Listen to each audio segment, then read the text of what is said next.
afternoon po, Sir Felix. No? So, ako po si Shai. Ako yung ating leader ng IBC Laguna Branch.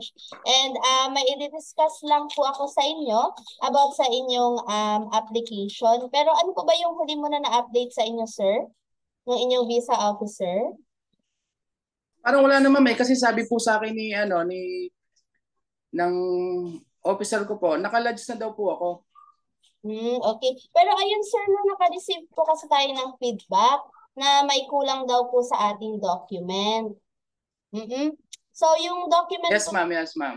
yung document po na kailangan natin is yung inyong plane ticket kasi approved na po yung inyong visa. Thank you, ma'am. Thank you, ma'am po. Congratulations. Congratulations po, Sir Felix, on your visa approval. Confirm ko lang, naka-visit na po ba tayo sa office, sir? Yes, ma'am. Naka-visit na po ba kayo sa office before? Hindi pa po, ma'am. Hindi pa po. Never pa po talaga kayo nakapunta?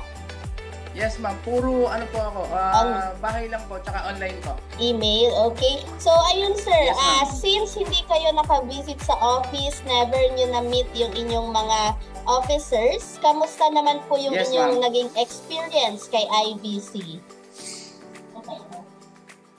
Ang masasabi ko, ma'am, kay IBC, napaka-solid po niya. Kasi ako po, nasa bahay lang ako pero gumagalaw po yung apply ko dito po sa 12 weeks dairy farm. So sa bahay lang po ako, lahat po ng application is through online. Napaka po siya, maganda kasi po nagtatrabaho po ako sa farm, tapos pag available po tatawag po sa ABC na kailangan po ng ganitong document. So madali ko po kasi na-provide kasi hindi na po ako nag-commute sa pagpa-process po ng documents ko. Okay. Thank you so much po, Sir Felix. So next naman po, may gusto ba tayong sabihin sa inyong mga fellow dreamers na gustong makapunta ng New Zealand? As sa akin po, tiwala talaga at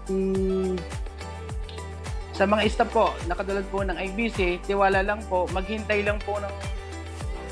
hanggang sa ma-asikaso po or ma-approve ng dahil po sa IBC. IBC lang po talaga ang naging sandalan ko para po makamit ang ganitong journey na makarating po sa New Zealand.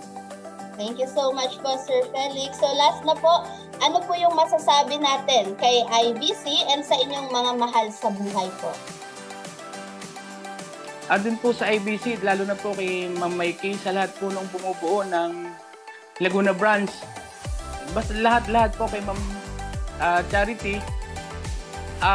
Kung wala po ang Laguna Branch tsaka si Ma'am Charity, hindi ko po mararating yung opportunity kong makarating po at makapag-aral sa New Zealand. And doon naman po sa family ko, marami din pong salamat kasi kung wala din po sila na financial support din po sa asawa ko, yun, wala din pong ganitong opportunity pag wala po sila. Kaya salamat, maraming po.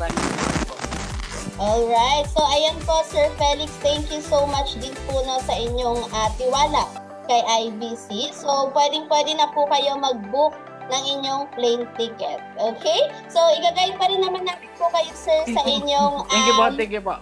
I-guide pa rin po naman namin kayo, sir, sa inyong pre-departure step, lalo na yung sa ating checklist. And then after po nito, magsisend din ako sa inyo ng copy ng inyong e-visa, no? Para po makita ninyo yung letter na kayo ay approved na talaga.